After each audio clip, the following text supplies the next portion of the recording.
Hello बच्चों, मेरा नाम है शशिभूषण पटेल और आप देख रहे हैं मेरा और आपका खूबसूरत सा चैनल द केमिस्ट्री टाइटन। चलिए आज की क्लास हम शुरू करते हैं। तो आज का जो हमारा टॉपिक है वो है ideal and non ideal solution.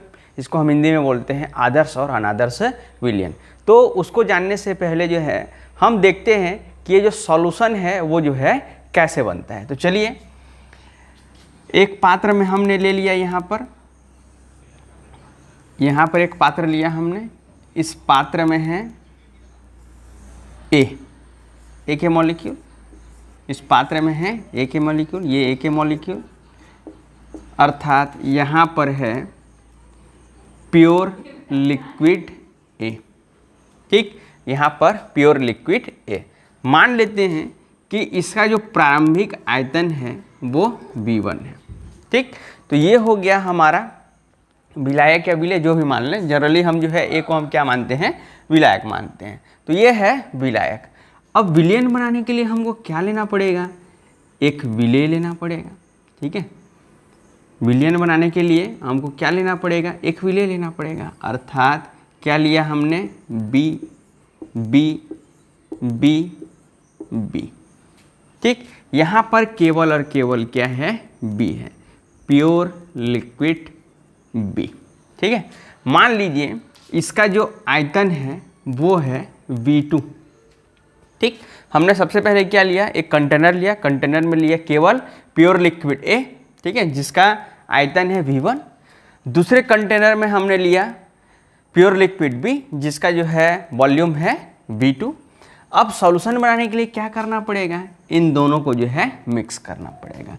जब हम इन दोनों को मिक्स करते हैं तो यहाँ पर हमको मिल जाएगा सॉल्यूशन, जिसमें ए के मॉलिक्यूल भी रहेंगे, बी के मॉलिक्यूल भी रहेंगे, ए के मॉलिक्यूल भी रहेंगे, बी के मॉलिक्यूल भी रहेंगे, ए के मॉलिक्यूल भी रहेंगे और वी के मॉलिक्यूल भी रहेंगे। और इसका जो वॉल्यूम है वो हम मान लेते हैं वी फाइनल।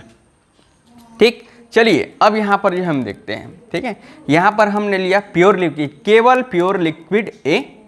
यहाँ पर हमने लिया प्योर लिक्विड बी। ठीक है, प्योर लिक्विड ए का आयतन V1 और प्योर लिक्विड बी का आयतन है V2। अब इन दोनों को हमने मिला दिया। आपको पता है कि विलायक और विलेय दोनों को यहाँ पर हम मिला देते हैं तो यहाँ पर बनता है सॉल्यूशन। ठीक, जिसमें ए के मॉलिक्यूल भी रहेंगे, बी के मॉलिक्यूल भी रहेंगे, ए के मॉलिक्यूल भी रहेंगे और बी के मॉलिक्यूल भी रहेंगे। और उसका जो वॉल्यूम होगा वो होगा VF, या जिसको हम बोलते हैं अंतिम आयतन, वी फाइनल। ठीक है, अंतिम आयतन। अब क्या हम यहाँ पर V1 प्लस V2 नहीं लिख सकते थे? देखिए, प्योर लिक्विड ए का आयतन V1 है, प्योर लिक्विड बी का आयतन V2 है, तो क्या सॉल्यूशन का आयतन V1 प्लस V2 नहीं होगा? ठीक है, जरा सोच के देखिए। तो जरूरी नहीं है कि V1 प्लस V2 होगा।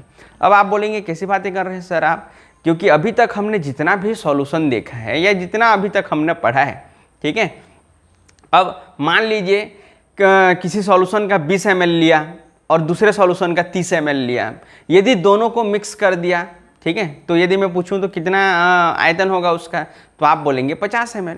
एक का 20 ml लिया, दूसरे का 30 ml लिया, दोनों को मिक्स कर दिया तो कितना ml बनेगा, 50 ml बनेगा। ठीक है, लेकिन अगर मैं बोलूं कि जरूरी नहीं है कि वो 50 ml बने, हो सकता है वो 70 ml बन जाए, हो सकता है वो जो है 40 ml बन जाए।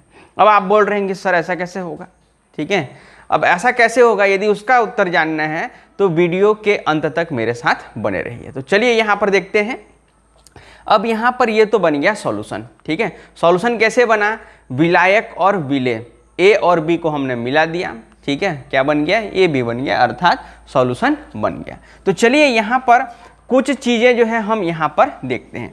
अब देखिए सबसे पहले, ठीक है, यहाँ पर कुछ चीज़ों के बारे में जो है हम बात करेंगे। ठीक है, तो सबसे पहले यहाँ पर देखिए, यहाँ पर ए और ए के बीच क्या होगा, इंटरेक्शन होगा।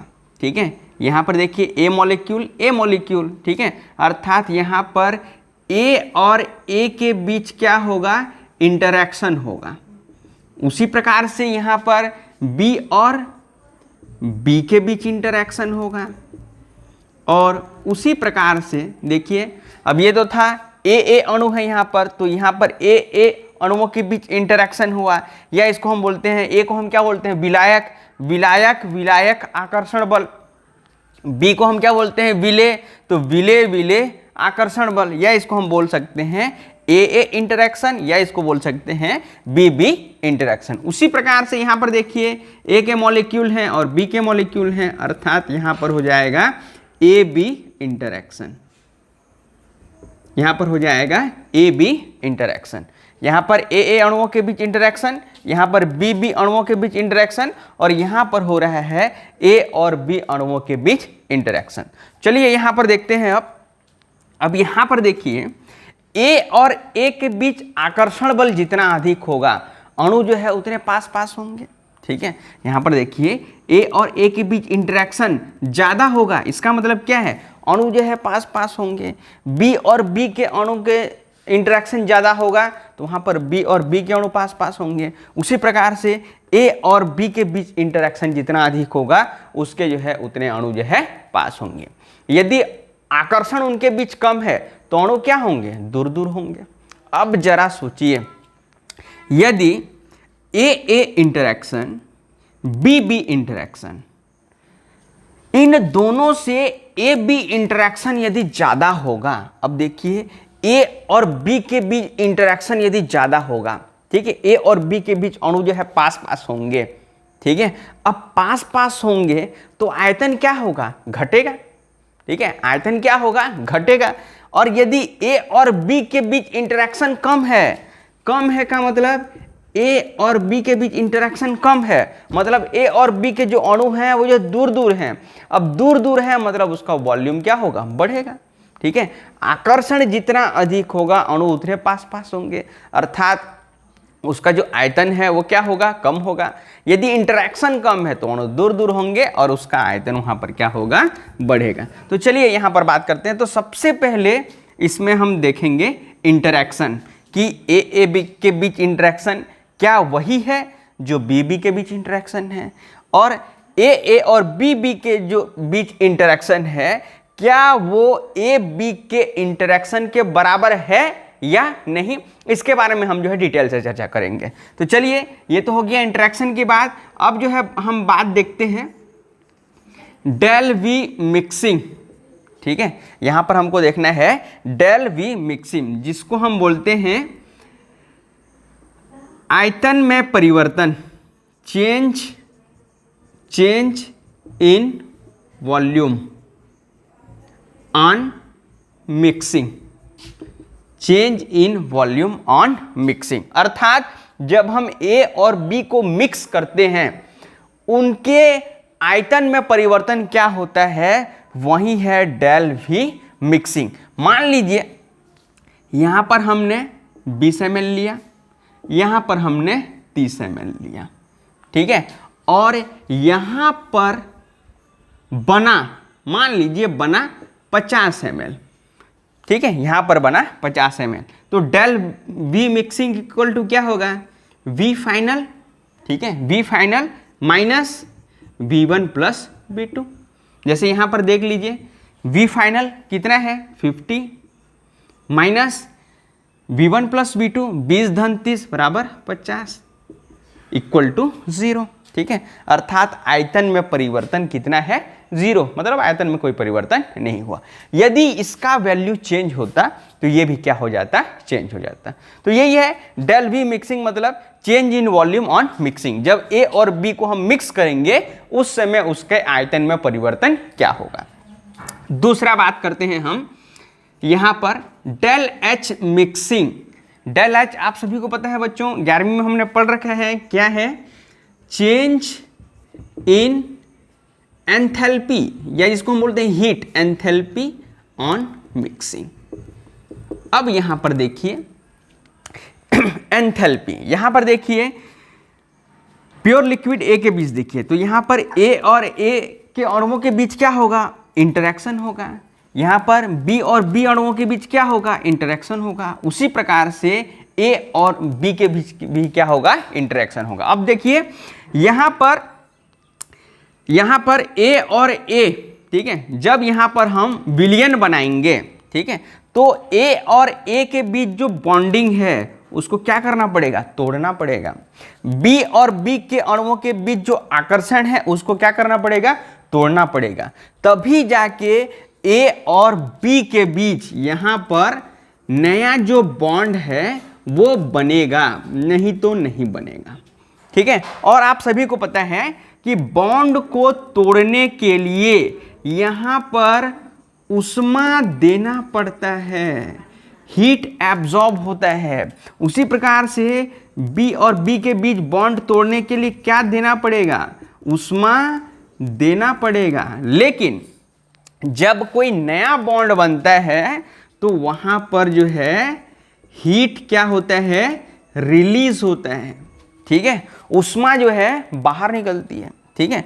बॉन्ड को तोड़ने के लिए ऊष्मा देना पड़ता है, ठीक है, जबकि नए बॉन्ड बनने में जो है ऊष्मा जो है बाहर निकलती है, ठीक है। तो यहां पर हम ये देखते हैं change in enthalpy on mixing. मान लीजिए यहां पर जो है इसको तोड़ने के लिए हमको देना पड़ा ऊर्जा 100 जूल, इसको तोड़ने के लिए हमको ऊर्जा देना पड़ा 100 जूल, ठीक है।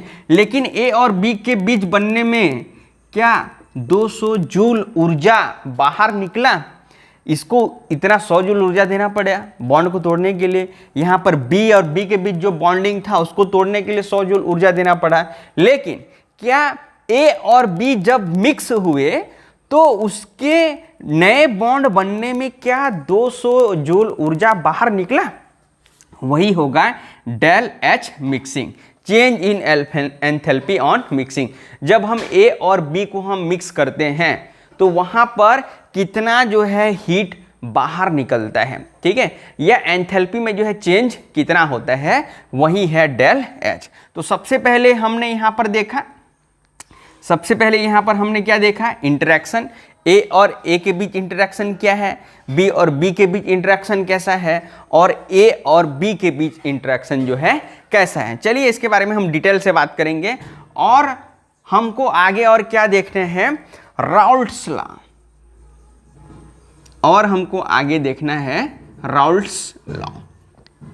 क्या ये जो सॉल्यूशन है वो राउल्ट के नियम का पालन करते हैं, ठीक है, ये जो सॉल्यूशन है क्या वो जो है राउल्ट के नियम का पालन करते हैं।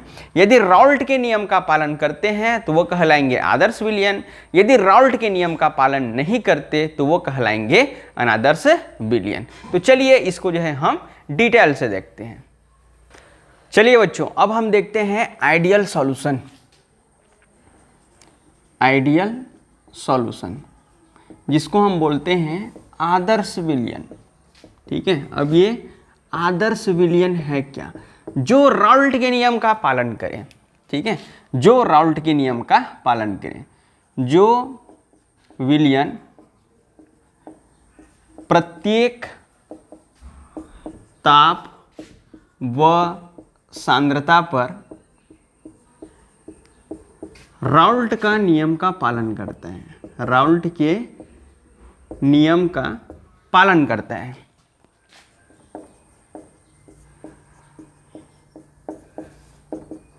वह कहलाता है आदर्श विलयन, वह कहलाता है आदर्श विलयन, ठीक है, जो प्रत्येक ताप और प्रत्येक कंसंट्रेशन पे जो है राउल्ट के नियम का पालन करता है वो कहलाता है आदर्श विलयन। अब राउल्ट के नियम क्या है, पी टोटल, पी टोटल, ठीक है। यहां पर हमने क्या किया, पी टोटल निकाला, ठीक है, कैसे, एक्सपेरिमेंट से निकाला, ठीक है, एक्सपेरिमेंट से निकाला या ऑब्जर्वेशन किया, ठीक।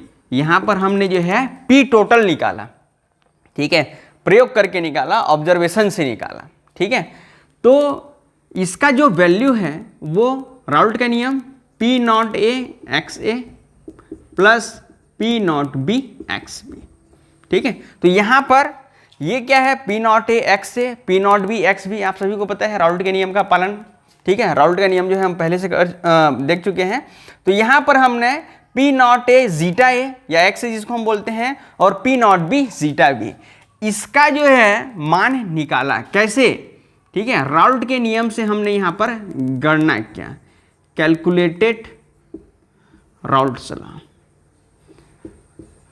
ठीक है। ये जो है हमने कैलकुलेट किया, राउल्ट के नियम से हमने ये कैलकुलेट किया, तो देखा कि पी टोटल का जो वैल्यू है जो हमने प्रयोग से निकाला है और राउल्ट के नियम से जो हमने गणना किया है, इन दोनों की वैल्यू जो है बराबर आती है। पी टोटल जिसका मान हमने किससे निकाला, प्रयोग से निकाला, और यहां पर राउल्ट के नियम से हमने जो है गणना किया P not A zeta A plus P nought B zeta B. तो इसका राउल्ट के नियम से जो हमने गणना किया उसका वैल्यू और प्रयोग से ज्ञात जो दाब है, उन दोनों का वैल्यू जो है इक्वल आया, ठीक है। यही है प्रत्येक ताप व सांद्रता पर राउल्ट के नियम का पालन करना, ठीक है। तो जो विलयन प्रत्येक सांद्रता या प्रत्येक ताप पर राउल्ट के नियम का पालन करता है वही कहलाता है आदर्श विलयन। ये व्यक्तिगत भी जो है आदर्श विलयन का पालन करेंगे। व्यक्तिगत बोलने से हमने पी ए का वैल्यू निकाला, ठीक है, कैसे, ऑब्जर्वेशन से या एक्सपेरिमेंट से, ठीक है, और गणना किया पी नॉट ए जीटा ए का वैल्यू, ठीक है, किससे कैलकुलेट किया किससे, राउल्ट्स लॉ से हमने, ठीक है। तो इसका वैल्यू जो है पी ए के इक्वल आया, या पी बी में यदि लिख दूं, ठीक है, ये है ऑब्जर्वेशन से हमने ज्ञात किया, प्रयोग से ज्ञात किया, और P nought B zeta B इसको जो है हमने राउल्ट के नियम से कैलकुलेट किया, तो दोनों का वैल्यू कितना आया, इक्वल आया। यदि इक्वल आएगा, जो राउल्ट के नियम से हम गणना करेंगे उसका वैल्यू और जो हमने प्रयोग से ज्ञात किया था उसका वैल्यू, दोनों का वैल्यू इक्वल आया, अर्थात वो राउल्ट के नियम को क्या कर रहे हैं, फॉलो कर रहे हैं, ठीक है। ऐसे विलयन कहलाते हैं आदर्श विलयन। दूसरा, ये तो था पहला चीज, दूसरा चीज हम देखते हैं del V mixing equal to 0, ठीक है, अर्थात आयतन में परिवर्तन शून्य होता है, ठीक है। Del V mixing change in volume, आयतन में परिवर्तन, मिक्सिंग के समय आयतन में परिवर्तन कितना होता है, 0 होता है। अर्थात यहां पर हमने क्या लिया, विलायक लिया A, ठीक है, यहां पर हमने विलेय लिया B, और यहां पर बना सॉल्यूशन, सॉल्यूशन क्या बना, AB, ठीक है। इसका मतलब है यहां पर हमने लिया 20 ml, यहां पर हमने लिया 30 ml, तो यहां पर बना 50 ml, ठीक है। अर्थात देखिए यहां पर V फाइनल कितना है, 50 माइनस 50, अर्थात del V mixing equal to 0। अब ये 0 कैसे आया, 20 ml में हम 30 ml मिलाएंगे तो 50 ml ही तो होगा, आप ऐसा सोच रहे होंगे, ठीक है। तो ऐसा नहीं है, ठीक है, यहां पर ऐसा है, यदि 20 ml, ठीक है, 20 ml विलायक में 30 ml हमने विलेय मिला दिया तो बन गया वो 50 ml। यदि ऐसा होगा, ठीक है, तो वॉल्यूम में चेंज कितना हुआ, 0, ठीक है, वॉल्यूम में चेंज कितना हुआ, 0। तो ऐसा क्यों हुआ, ठीक है, ऐसा जो है क्यों हुआ, क्योंकि यहां पर A और A के बीच जो आकर्षण बल था, जिसको हम बोलते हैं इंटरेक्शन, सबका रीजन एक ही है बच्चों, ठीक है। A के बीच जो इंटरेक्शन है वो बराबर है BB इंटरेक्शन के, और ये बराबर हैं AB इंटरेक्शन के, ठीक है। अर्थात A के बीच जो इंटरेक्शन है वो BB के बीच जो इंटरेक्शन है वो बराबर है AB के बीच इंटरेक्शन के। अर्थात विलायक विलायक अणुओं के मध्य जो आकर्षण बल है या विलेय विलेय अणुओं के बीच जो आकर्षण बल है, उतना ही आकर्षण बल विलायक और विलेय के अणुओं के बीच में है। यहाँ पर A और A के बीच की दूरी बोल सकते हैं समझने के लिए आकर्षण बल है, या B के बीच जो आकर्षण बल है उतना ही आकर्षण बल जो है A और B के बीच भी है, ठीक है। अर्थात अणु इतने डिस्टेंस पे हैं या अणुओं के बीच इतना आकर्षण बल है, इन अणुओं के बीच यहाँ पर जितना आकर्षण बल लग रहे हैं या इन अणुओं के बीच यहाँ पर जितना आकर्षण बल लग रहे हैं उतना ही आकर्षण बल विलयन में लग रहे हैं, ठीक है। तो आयतन में परिवर्तन कितना होगा, 0 होगा, ठीक है। अगला देखते हैं, चलिए, del H mixing equal to 0। ठीक है, ठीक है। तो आदर्श विलयन कौन होगा? जो राउल्ट के नियम का पालन करता होगा। दूसरा, जिसके बनने पर आयतन में कोई परिवर्तन नहीं होता है। ठीक है। और तीसरा, जिनके बनने पर भी एंथैल्पी परिवर्तन का मान कितना होता है? 0। अर्थात यहां पर ए और ए के बीच इंटरेक्शन को तोड़ने के लिए, यहां पर बी बी इंटरेक्शन को तोड़ने के लिए जितना यहां पर ऊष्मा लगा उतना ही ऊष्मा ए बी के बनने पर मुक्त हुआ। मान लीजिए यहां पर लगा 100 जूल। ठीक है, ए के बीच जो बॉन्ड है उसको तोड़ने के लिए 100 जूल लगा, बी बी के बीच बॉन्ड को तोड़ने के लिए कितना लगा? 100 जूल लगा। तो यहां पर ए बी के बीच जो बॉन्ड बना उसके बनने में यहां पर कितना ऊष्मा मुक्त हुआ? 200 जूल। अब आप बोलेंगे तो बराबर है तो 100 होना चाहिए। नहीं नहीं, ठीक है, क्योंकि ये दोनों जुड़ेंगे ना। 100 जूल 100 जूल कितना लगा? 200 जूल। यहाँ पर 200 जूल ऊष्मा क्या हुआ? अवशोषित हुआ। तो यहाँ पर 200 जूल ऊष्मा जो है बाहर निकल रहे हैं। तो 200 माइनस 200 कितना हुआ? 0। अर्थात जिस विलयन के बनने पर एंथैल्पी में जो है चेंज नहीं होता है, एंथैल्पी परिवर्तन जो है 0 होता है, वो क्या कहलाएगा? Ideal solution. तो सबसे पहला देखिए, जो प्रत्येक टेम्परेचर पे, ऐसा नहीं है कि केवल 20 अंश सेल्सियस पे, 25 अंश सेल्सियस पे या 30 अंश सेल्सियस पे, ठीक है, जो प्रत्येक टेम्परेचर पे और कंसंट्रेशन पे राउल्ट के नियम का पालन करता है, ठीक है, वो कहलाता है आदर्श विलयन। दूसरा, जिसके बनने पर आयतन में परिवर्तन नहीं होता तथा जिसके बनने पर एंथैल्पी में भी परिवर्तन नहीं होता, वो कहलाता है आदर्श विलयन। साथ ही चौथा जो पहलू है वो है ए इंटरैक्शन, जो यहां पर पहले भी लिख दिया गया है, ए इंटरैक्शन और बी इंटरैक्शन।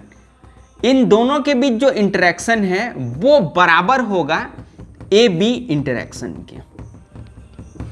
ठीक है, अर्थात ए अणुओं के बीच जितना आकर्षण बल लग रहा है, बी अणुओं के बीच जितना आकर्षण बल लग रहा है, उतना ही आकर्षण बल ए और बी अणुओं के बीच लग रहा है। अर्थात इन सब में जो आकर्षण बल का मान है या जो इंटरैक्शन है वो क्या है? बराबर है।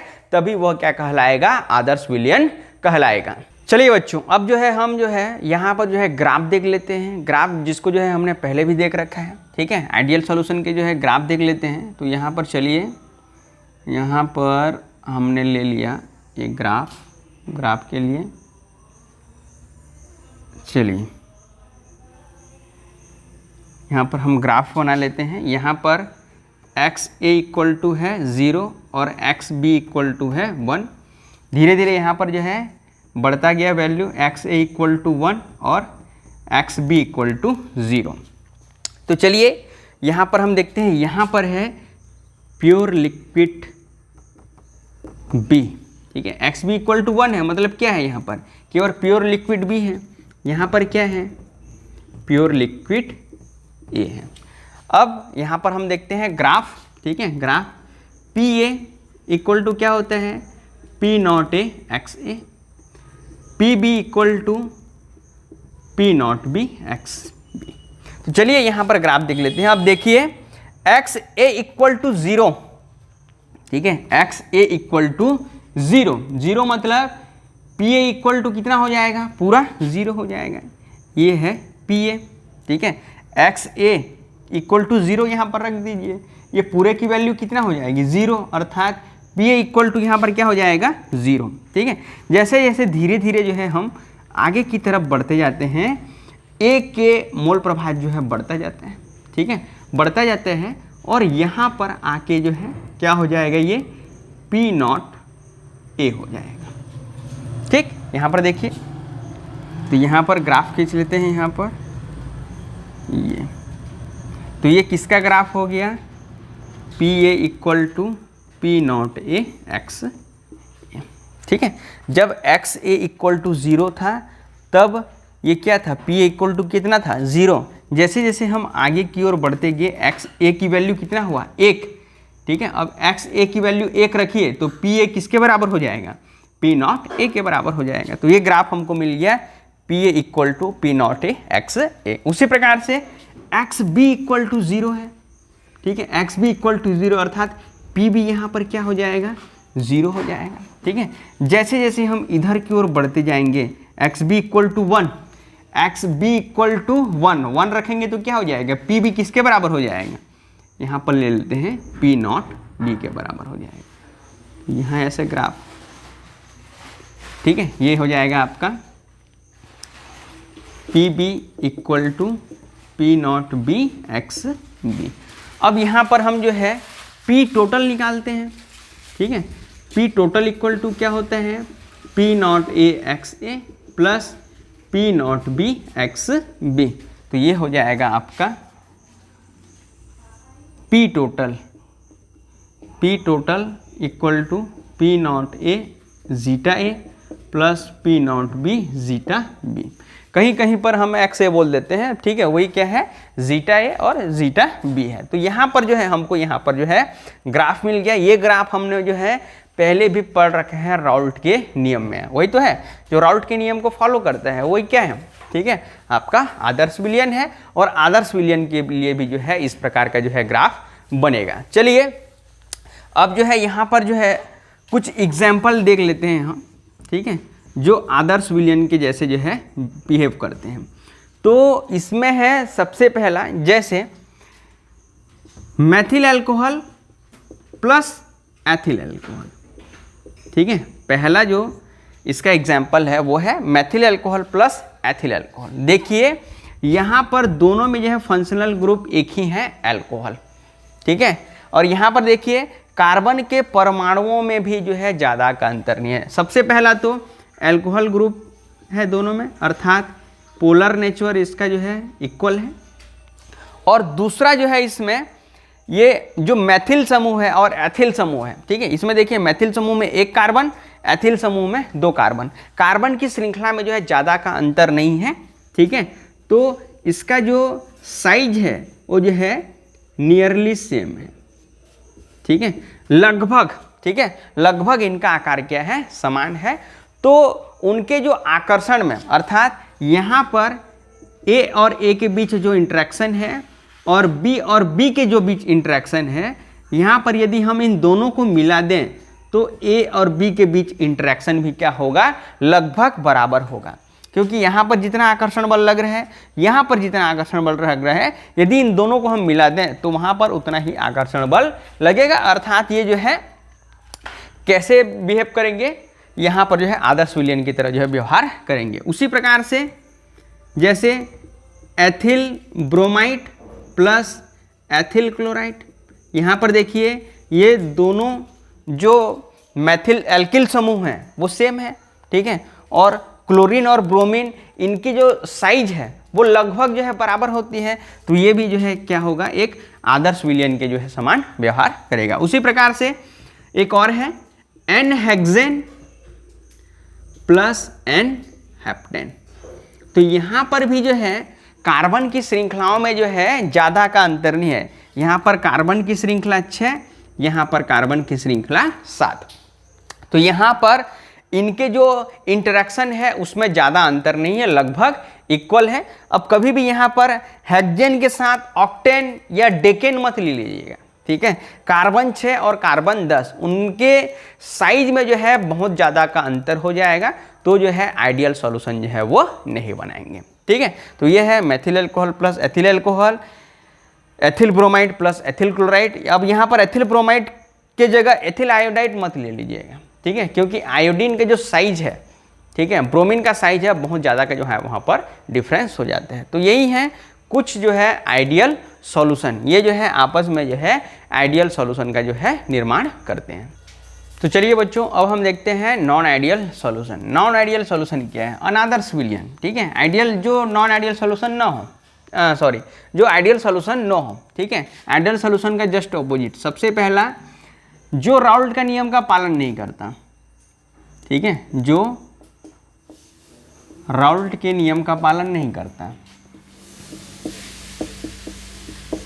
जो राउल्ट के नियम का पालन नहीं करता, ठीक है, वो कहलाता है नॉन आइडियल सॉल्यूशन।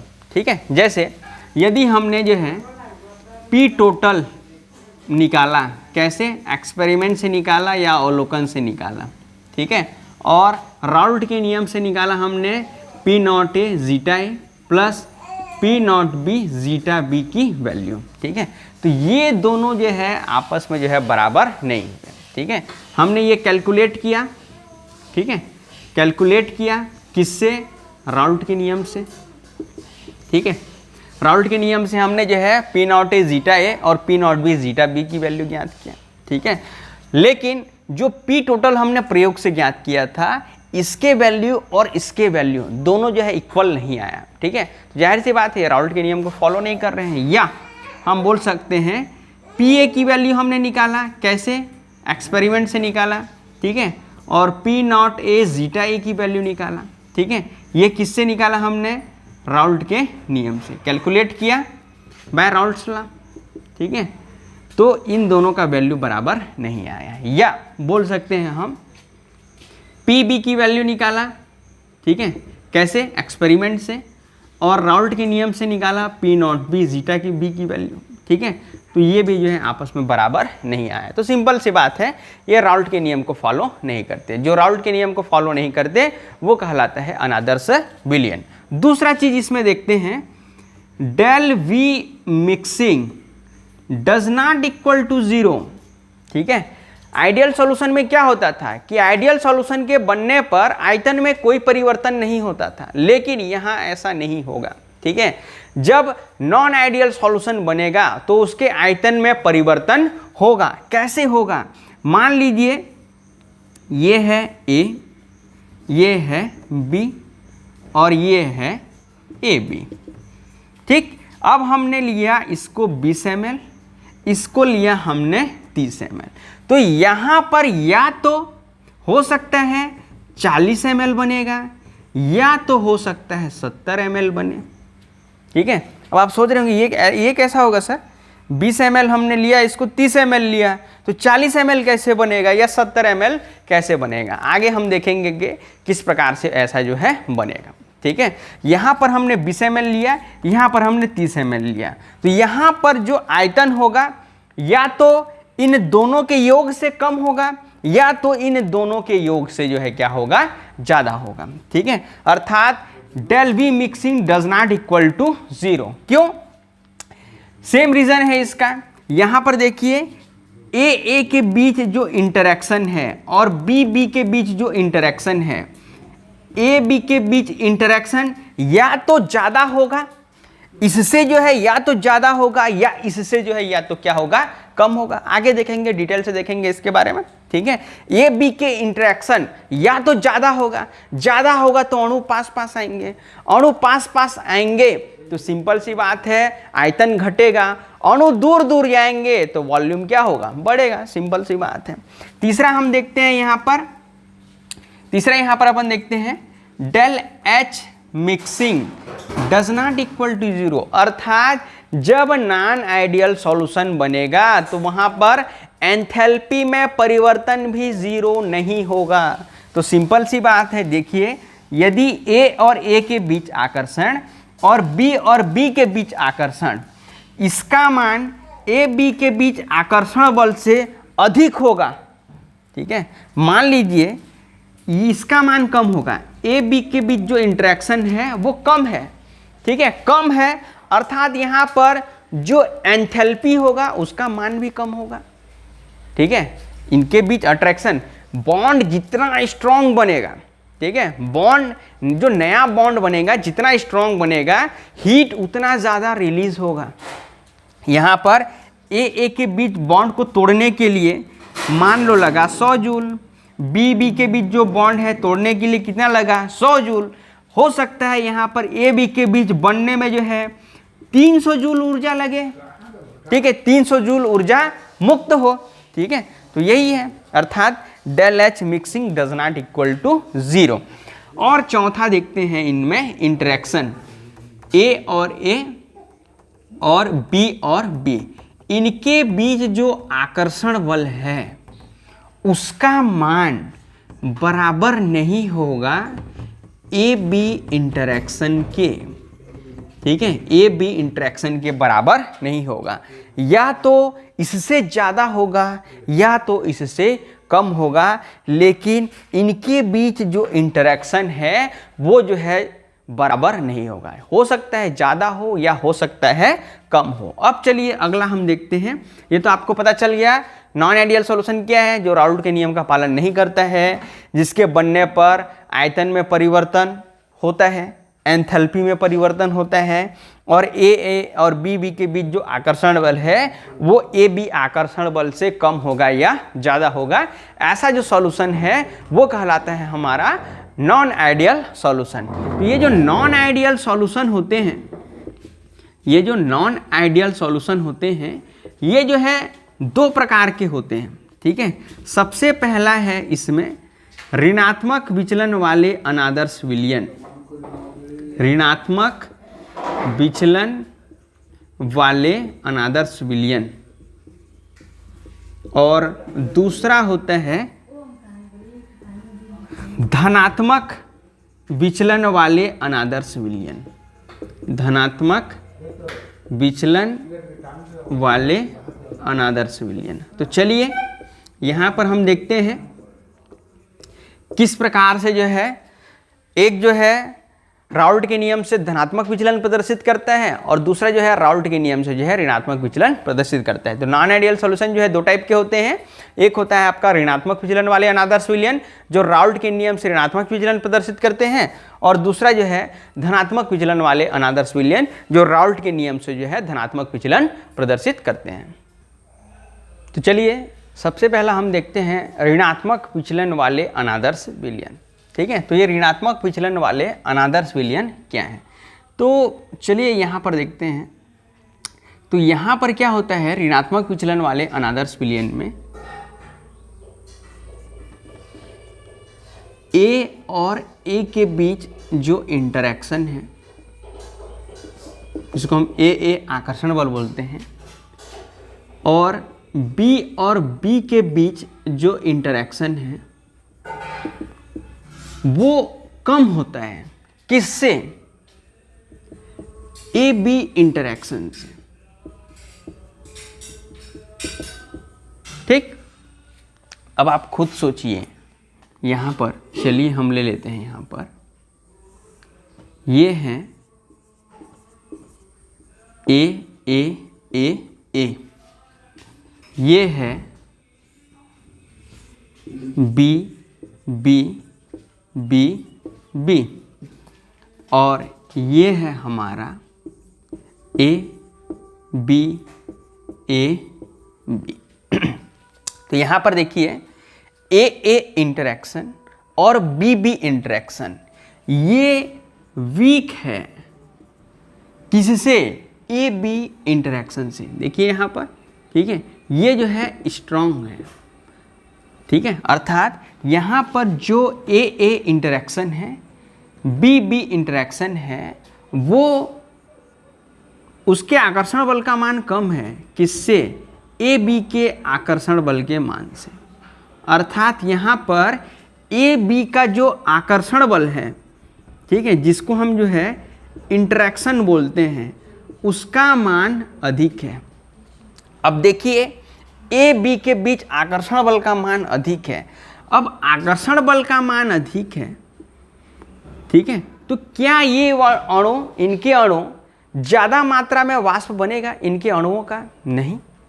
ए के बीच आकर्षण बल ज़्यादा है, ठीक है, ये ए मॉलिक्यूल है, ये बी मॉलिक्यूल है, उनके बीच आकर्षण बल का मान ज़्यादा है, तो क्या ये वाष्प के रूप में ऊपर जाएंगे? नहीं जाएंगे। अर्थात यहाँ पर जो है वाष्प क्या होगा? कम बनेगा। अब कम बनेगा तो वाष्प दाब का मान भी क्या होगा?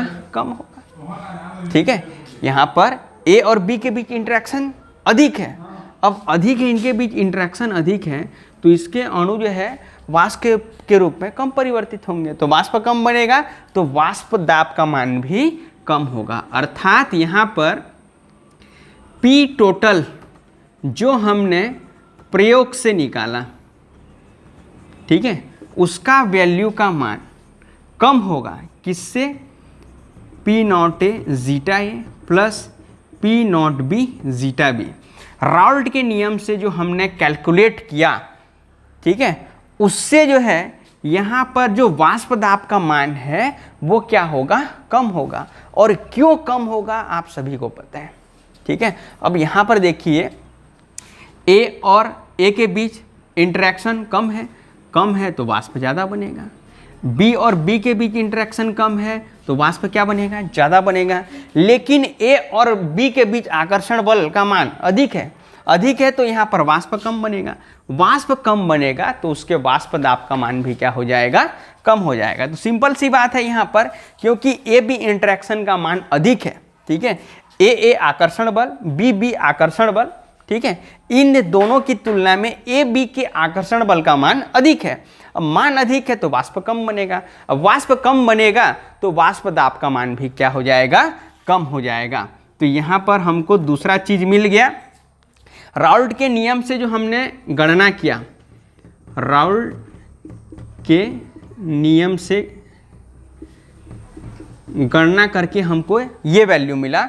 राउल्ट के नियम से जो अपेक्षित वाष्प दाब का मान है वो कम होता है प्रायोगिक वाष्प दाब के मान से कम से, अर्थात पी टोटल की वैल्यू यहाँ पर हमको कम मिली, ठीक है, वाष्प दाब का यहाँ पर मान हमको कम मिला, ठीक है। राउल्ट के नियम से हमने गणना किया, ठीक है, उसका वाष्प दाब अधिक था, किससे, पी टोटल से, ठीक है। अब पी टोटल का मान कम मिला। अब पी टोटल का मान कम क्यों मिला, क्योंकि ए और बी के बीच इंटरेक्शन अधिक है, इंटरेक्शन अधिक है तो वाष्प कम है। अब वाष्प कम मिला तो उसके वाष्प दाब का मान भी क्या हो गया, कम हो गया। या इसको हम लिख सकते हैं पी ए की वैल्यू कम होगी पी नॉट ए जीटा ए, उसी प्रकार से पी बी की भी वैल्यू कम होगी P nought B zeta B से, ठीक है।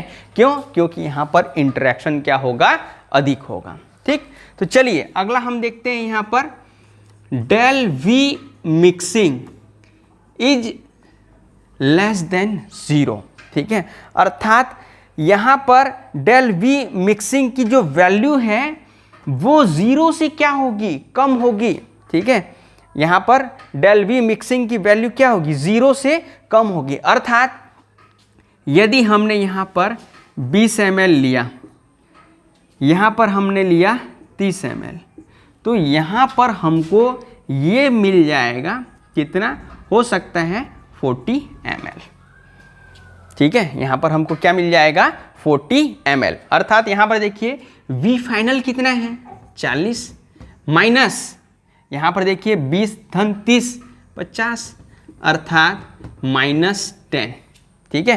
अर्थात देखिए -10 अर्थात 0 से कम, ठीक है। अर्थात हमने एक विलायक लिया 20 ml, एक विलायक लिया 20 ml, दूसरा विले लिया हमने 30 ml, दोनों को मिलाया तो हमको 50 ml मिलना चाहिए था, लेकिन 50 ml की जगह कितना मिला, 40 ml मिला, ठीक है। 50 ml की जगह कितना हमको मिला, 40 ml मिला, ठीक है। अर्थात del V mixing is less than 0, ठीक है। यहाँ पर आयतन में परिवर्तन क्या होगा, शून्य से क्या होगा, कम होगा, ठीक है। आयतन में परिवर्तन क्या होगा, शून्य से कम होगा। क्यों कम होगा देखिए, ठीक है। अब आयतन कम क्यों हो रहा है, देखिए ए बी के बीच आकर्षण अधिक है, ठीक है। अब ए बी के बीच आकर्षण अधिक है, ठीक है, तो अणु पास होंगे। अब अणु पास होंगे तो जाहिर सी बात है आयतन में क्या आएगा, कमी आएगा, ठीक है। तो ऐसे विलयन के बनने पर आयतन में क्या होता है, कमी होता है। आप 50 ml डालिए, आप सोचेंगे 100 ml होगा, नहीं, हो सकता है वो 80 ml हो सकता है वो 90 ml हो, वो 100 ml जो है नहीं होगा। तो चलिए अगला देखते हैं। अगला हम किस चीज़ पे बात करते हैं, एंथैल्पी पे। Del H mixing is less than 0, अर्थात एंथैल्पी में परिवर्तन कितना होता है, शून्य से कम, ठीक है, शून्य से कम। अर्थात डेल एच मिक्सिंग की वैल्यू क्या हो रही है, माइनस, शून्य से कम माइनस। अर्थात अब डेल एच की वैल्यू माइनस होती है, इसका मतलब क्या होता है कि यहाँ पर जो है ऊष्मा बाहर निकलती है। आप 11वीं की क्लास में पढ़ चुके हैं कि डेल एच की वैल्यू माइनस होगी, अर्थात वहाँ पर ऊष्मा जो है बाहर निकलेगी। अब यहाँ पर देखिए ए बीच इंटरेक्शन जो है ज़्यादा है, ठीक है, नया बॉन्ड बन रहा है, वो जो है बहुत ज़्यादा स्ट्रॉन्ग है, ठीक है। अब जितना ज़्यादा स्ट्रांग बॉन्ड बनेगा उतनी ही एनर्जी या हीट वहाँ पर क्या होगी, रिलीज होगी। तो सिंपल सी बात है। तो ये मेन चीज़ें हैं। सबसे पहला जो हर चीज़ है वो इसी पे डिपेंड करता है, ए बी और ए बी के बीच होने वाला जो आकर्षण बल है उसके मान पे जो है ये डिपेंड करता है। अब देखिए ए बी के बीच आकर्षण बल अधिक हुआ तो क्या हुआ, आयतन में कमी हुआ, ठीक है, अणु पास पास आ गए, आयतन में कमी हुआ, ठीक है। अब ए बी के अणु पास पास आ गए, ए बी के बीच बॉन्डिंग स्ट्रांग है तो वहां पर उतनी ही ज्यादा ऊष्मा जो है बाहर निकलेगी। अर्थात यदि हम यहाँ पर ए और बी को मिलाएं और ए बी का जो इंटरेक्शन है वो अधिक हो, किससे, ए और बी से, तो वहां पर ऊष्मा क्या होगी, बाहर निकलेगी, ठीक है। वहां पर क्या होगा, ऊष्मा जो है बाहर निकलेगा। तो ये है आपका ऋणात्मक विचलन वाले अनादर्श विलयन। यहां पर विलायक विलायक आकर्षण बल और विलेय विलेय आकर्षण बल का मान कम होता है विलायक विलेय आकर्षण बल के मान से। अर्थात विलायक विलेय या ए बी आकर्षण बल का मान अधिक होता है ए और बी आकर्षण बल के मान से। तो ये है आपका ऋणात्मक विचलन वाले अनादर्श विलयन। तो चलिए ऋणात्मक विचलन वाले अनादर्श विलयन के जो है हम ग्राफ देख लेते हैं, ठीक है। तो ग्राफ के लिए बना लेते हैं यहाँ पर इस प्रकार से।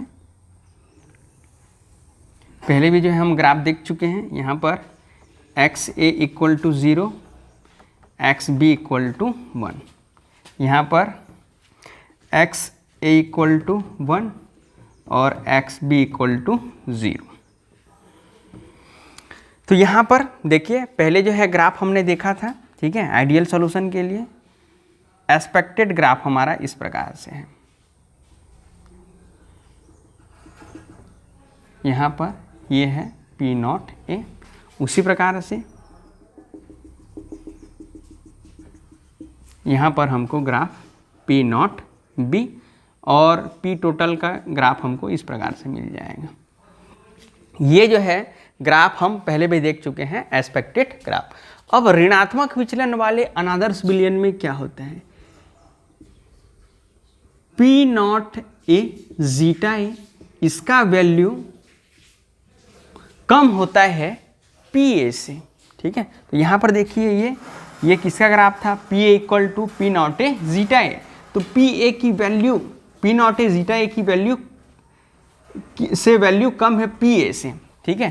पी नॉट ए जीटा ए, इसका जो मान है वो अधिक है किससे, पी ए से। अर्थात पी ए की वैल्यू कम है, तो पी ए की वैल्यू कम है तो ग्राफ हमको कैसा मिलेगा, कुछ इस तरीके से, ठीक है। ये किसका वैल्यू था, ये था हमारा P A equal to P not A zeta A.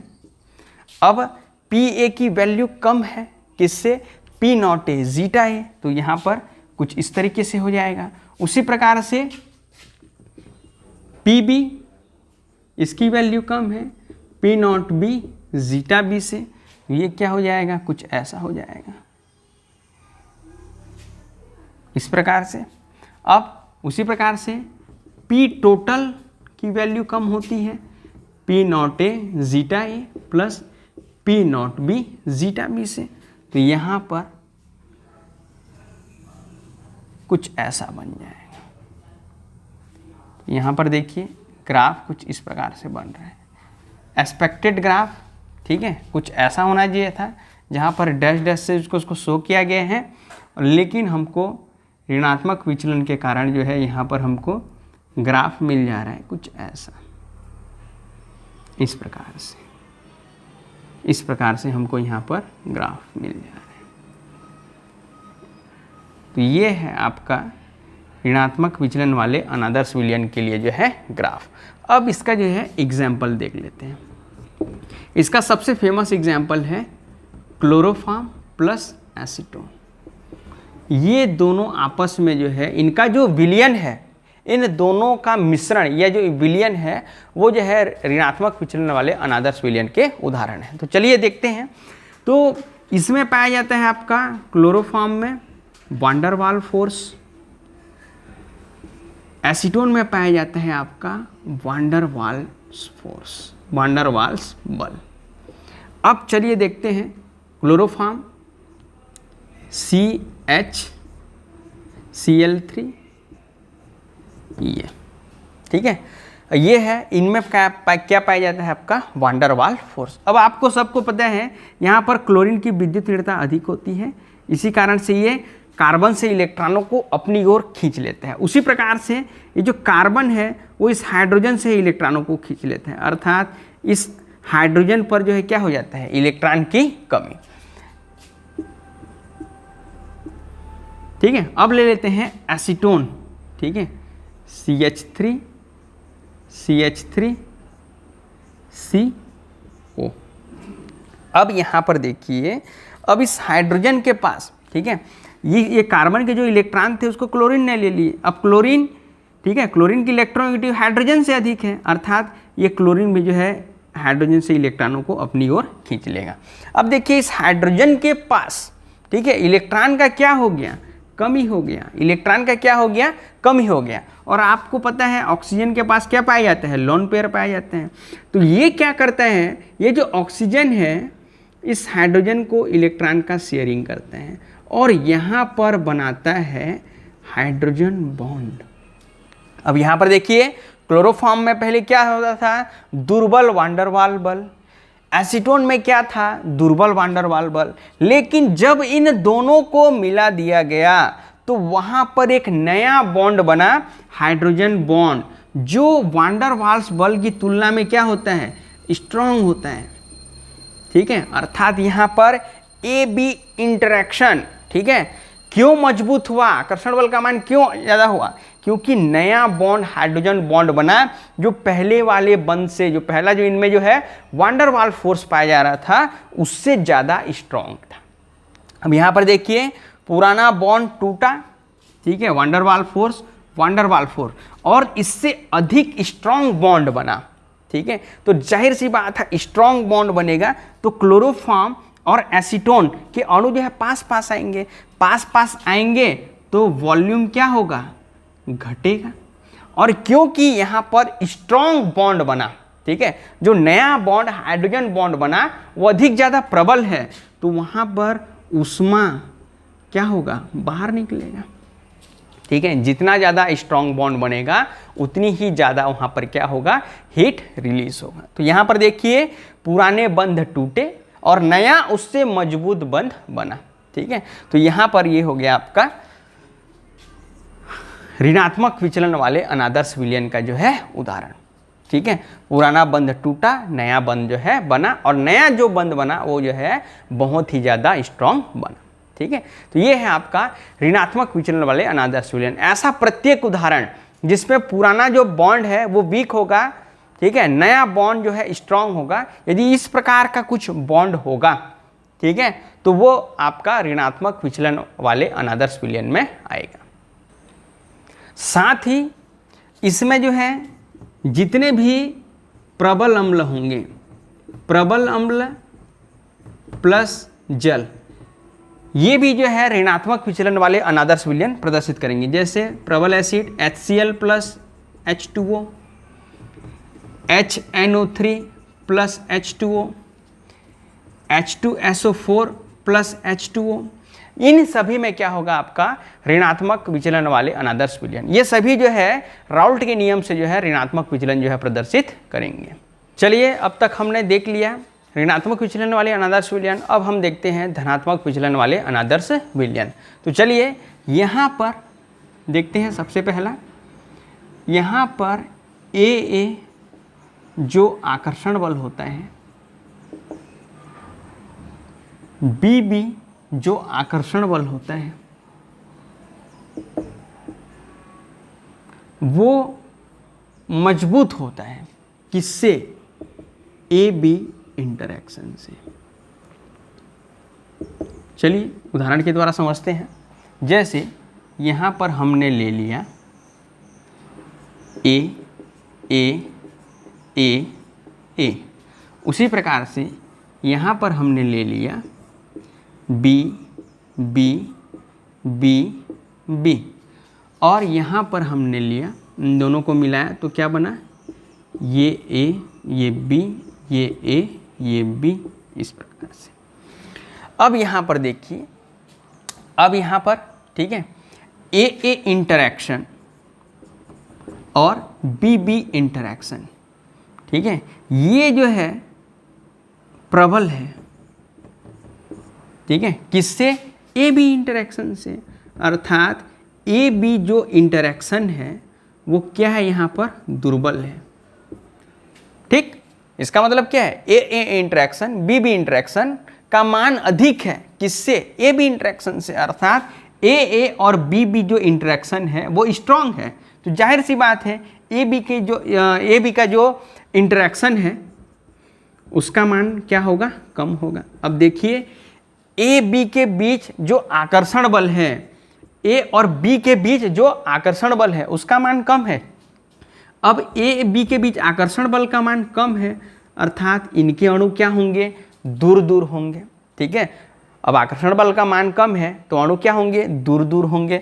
अब दूर दूर होंगे तो आयतन में जो परिवर्तन है वो क्या 0 से अधिक होगा, बिल्कुल होगा। ठीक है, ए बी का जो इंटरेक्शन है वो कम है, अणु दूर दूर होंगे तो आयतन बढ़ेगा। तो सिंपल सी बात है, इसका हमने यदि 20 ml लिया, इसका यदि हमने 30 ml लिया, तो यहाँ पर हो सकता है हमको कितना मिले, 70 ml मिले। ठीक है, क्यों, क्योंकि यहाँ पर ए बी जो इंटरेक्शन है वो क्या हो रहा है, कम हो रहा है। ए बी इंटरेक्शन दुर्बल है, मतलब ए और बी के अणु जो है दूर दूर हैं। अब दूर दूर है तो आयतन क्या होगा, बढ़ेगा। अर्थात यदि हमने 20 ml प्लस 30 ml दोनों को मिला दिया, हो सकता है हमको यहाँ पर 70 ml मिल जाए। ठीक है, ऐसा होता है। ठीक है, तो चलिए यहाँ पर सबसे पहला, यहाँ पर ए ए आकर्षण बल और बी बी आकर्षण बल का मान अधिक होता है ए बी के आकर्षण बल से। या बोल सकते हैं ए बी के आकर्षण बल का मान, जो धनात्मक विचलन वाले अनादर्श विलयन है उसमें ए बी के आकर्षण बल का मान ए ए आकर्षण बल और बी बी आकर्षण बल के मान से क्या होता है, दुर्बल होता है या कम होता है। अब ए बी के आकर्षण बल का मान दुर्बल होता है, अर्थात अणुओं के बीच की दूरी क्या हो जाती है, बढ़ जाती है। अब अणुओं के बीच की दूरी बढ़ जाएगी तो वॉल्यूम डेल वी मिक्सिंग 0 से क्या होगा, अधिक होगा। उसी प्रकार से del H mixing is greater than 0, अर्थात यहाँ पर देखिए ए बी के बीच इंटरेक्शन कम है। ठीक है, यहाँ पर बॉन्ड क्या है, कमजोर बन रहा है, तो यहाँ पर हीट भी क्या होगी, कम निकलेगी, या हीट क्या होगा, एब्जॉर्ब होगा। ठीक है, del H mixing greater than 0, अर्थात डेल एच की वैल्यू क्या होगी, पॉजिटिव, और डेल एच की वैल्यू पॉजिटिव होती है, अर्थात वो कैसी अभिक्रिया होती है, ऊष्मा शोषी अभिक्रिया। 11वीं क्लास में हमने पहले पढ़ रखा है, डेल एच का मान नेगेटिव तो वहाँ पर ऊष्मा बाहर निकलेगी, डेल एच का मान पॉजिटिव तो वहाँ पर ऊष्मा का क्या होगा, अवशोषण होगा। तो यहाँ पर नया जो बॉन्ड बनेगा वो दुर्बल होगा, और जिसके बनने पर, ठीक है, ऊष्मा, ठीक है, क्या होगी, एब्जॉर्ब होगी, या तो ऊष्मा जो निकलेगी उसका जो वैल्यू है वो कम होगा। ठीक है, कम होगा बोलने से डेल एच इक्वल टू क्या होगा, पॉजिटिव होगा। यदि विज्ञान की भाषा में बोले तो डेल एच इक्वल टू क्या हो जाएगा, पॉजिटिव। ठीक है, अर्थात यहाँ पर ऊष्मा का क्या हो रहा है, अवशोषण हो रहा है। ऊष्मा का क्या हो रहा है, अवशोषण हो रहा है। तो चलिए और देख लेते हैं, और क्या देख लेते हैं, यहाँ पर ए ए और बी बी जो इंटरेक्शन है वो स्ट्रांग होगा। ठीक है, वो स्ट्रांग होगा किससे, ए बी के इंटरेक्शन से। ये पहले भी हमने देख रखा है।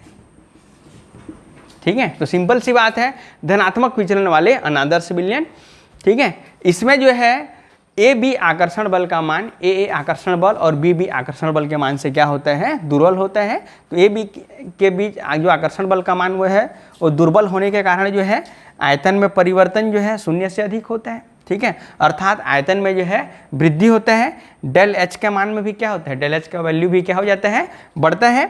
साथ ही ए ए इंटरेक्शन और बी बी इंटरेक्शन का मान ज़्यादा होता है किससे, ए बी के इंटरेक्शन से। अर्थात यहाँ पर 20 ml विलायक धन 30 ml विले लिया, तो यहाँ पर हमको सॉल्यूशन मिलेगा 70 ml, 80 ml, इससे ज़्यादा ही मिलेगा। ठीक है, 50 ml से हमको क्या मिलेगा, ज़्यादा मिलेगा। हो सकता है 60 मिले, 70 मिले, 80 मिले, 90 मिले, 100 भी मिल सकते हैं। ठीक है, अब आप बोल रहे होंगे ये तो मैजिक है सर। ठीक है, मैजिक वैजिक कुछ नहीं है, ये साइंस है, बिल्कुल साइंस है। यदि 20 ml लिए, 30 ml दोनों को मिक्स कर दिए तो हो गया 80 ml, 100 ml। ये कोई है मैजिक नहीं है, एक साइंस है। ठीक है, अब इसको हम क्या बोल सकते हैं, अब यहाँ पर देखिए ये क्या बोल रहे हैं यहाँ पर। अब देखिए यहाँ पर ए बी का जो इंटरेक्शन है वो दुर्बल है। ठीक है, ए और बी के बीच जो बॉन्डिंग है वो दुर्बल है, तो वाष्प क्या बनेगा, वाष्प अधिक बनेगा। अब वाष्प अधिक बनेगा तो वाष्प दाब का मान भी अधिक होगा। ठीक है, राउल्ट के नियम से जो गणना हमने किया, ठीक है, क्या गणना किया, ये है राउल्ट के नियम से, कैलकुलेटेड बाय राउल्ट्स लॉ। ये राउल्ट के नियम से हमने कैलकुलेशन किया तो हमको वैल्यू मिला P not A zeta A plus P nought B zeta B. इसका जो वैल्यू है, ठीक है, इसके वैल्यू से अधिक होगा किसका मान, P टोटल का मान।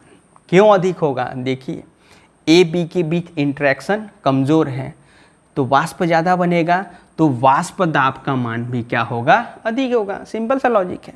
ठीक है, ए बी के भी सब बच्चों यहीं पे डिपेंड करते हैं, आकर्षण बल, आप बस इसको समझ जाइए। ठीक है, ए इंटरेक्शन, बी इंटरेक्शन और ए बी इंटरेक्शन। ठीक है, अब कमज़ोर है ए और बी के बीच जो इंटरेक्शन है वो कमज़ोर है, अणु दूर दूर होंगे तो आयतन बढ़ेगा। अब कमज़ोर है तो जल्दी जो है, ठीक है, वाष्प बनना चाहेगा, क्योंकि उनके बीच जो बॉन्डिंग है वो क्या है, वीक है, तो वाष्प बन के ऊपर उड़ना चाहेगा। अब वाष्प जितना अधिक बनेगा वाष्प दाब का मान उतना ही अधिक होगा।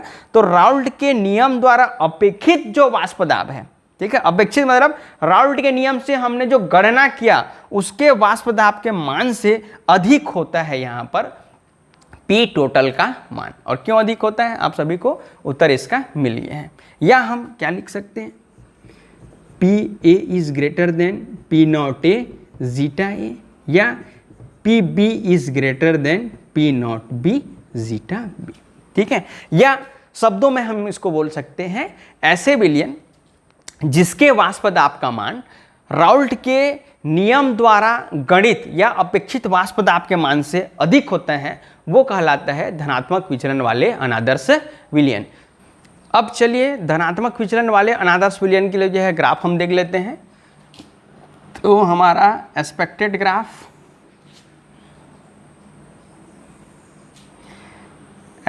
ग्राफ हमारा, ठीक है, X A equal to 0, X B equal to 1, X A equal to 1 और एक्स बी इक्वल टू 0। चलिए एक्सपेक्टेड ग्राफ हमारा क्या था, जो आइडियल सॉल्यूशन शो करते हैं आप सभी को पता है, ऐसा। ठीक है, सीधा बनाइएगा ऐसा, ये है P नॉट ए जीटा ए। उसी प्रकार से यहाँ से ये हमारा एक्सपेक्टेड ग्राफ है P नॉट बी। ठीक है, और ये है अपना P टोटल, ये। ठीक है, ये जो है हमको मिल गया था, इसके पहले भी जो है हम इसके बारे में देख चुके हैं। अब क्या होता है, P A की वैल्यू अधिक है किससे, P not A zeta A से। ठीक है, तो यहाँ पर क्या हो जाएगा, ये क्या था, ये क्या था हमारा P A equal to P not A zeta A. तो P A की वैल्यू अधिक है P not A zeta A से, तो इसको हम क्या कर देंगे, कुछ ऐसा। ठीक है, उसी प्रकार से P B की वैल्यू अधिक है P not B zeta B से, तो क्या हो जाएगा यहाँ पर ऐसा। ठीक है, उसी प्रकार से P टोटल की वैल्यू अधिक है किससे, P not A zeta A plus P not B zeta B से, तो ग्राफ कुछ ऐसा बन जाएगा। तो देखिए कुछ ऐसा, यहाँ फिर यहाँ से यहाँ कम है तो ऐसे, अधिक है तो इस प्रकार से। अब इस प्रकार से ये ग्राफ हमको मिल गया धनात्मक विचलन वाले अनादर्श विलयन के लिए। ठीक है, धनात्मक विचलन वाले अनादर्श विलयन के। चलिए एग्जाम्पल देख लेते हैं, जैसे H2O प्लस बेंजीन। ठीक है, इसका जो है सबसे फेमस एग्जाम्पल है जल प्लस बेंजीन। अब देखिए, आप सभी को पता है जल में क्या पाया जाता है, हाइड्रोजन बॉन्ड पाया जाता है। अब जैसे ही उसमें हम बेंजीन मिलाते हैं उसका हाइड्रोजन बॉन्ड टूट जाता है। ठीक है, यह वीक हो जाता है। अब हाइड्रोजन बॉन्ड टूट गया, ठीक है, अर्थात ए बी के बीच जो इंटरेक्शन है वो क्या हो गया, कमजोर। ठीक है, ए का इंटरेक्शन अधिक था, बी का इंटरेक्शन अधिक था। अब इन दोनों को जब हम मिला दिए तो जल का तो बेचारे का हाइड्रोजन बॉन्ड टूट गया। अब हाइड्रोजन बॉन्ड टूट गया और उससे बना कमजोर बॉन्ड। ठीक है, तो जाहिर सी बात है ए और बी के बीच इंटरेक्शन क्या हो गया, कम हो गया। अब ए और बी के बीच इंटरेक्शन कम हो गया तो वॉल्यूम क्या होगा, डिक्रीज होगा, वॉल्यूम क्या होगा, बढ़ेगा। ठीक है, वॉल्यूम क्या होगा, बढ़ेगा। सिंपल सी बात है। ठीक है, तो ऐसे जो सारे उदाहरण हैं वो आएंगे आपके धनात्मक विचलन वाले अनादर्श विलयन, जिसमें पहले जो बॉन्डिंग था वो स्ट्रांग था, सॉल्यूशन बनने के बाद उनके बीच जो बॉन्डिंग है वो क्या हो गया, वीक हो गया। ठीक है, तो ऐसे जो सारे उदाहरण हैं वो आएंगे आपके धनात्मक विचलन वाले अनादर्श विलयन में। तो आज की वीडियो में बस इतना ही। उम्मीद है ये वीडियो आपको पसंद आया होगा। यदि ये वीडियो आपको पसंद आया है तो लाइक कीजिए, शेयर कीजिए और सब्सक्राइब कीजिए। फिर मिलेंगे नेक्स्ट वीडियो में।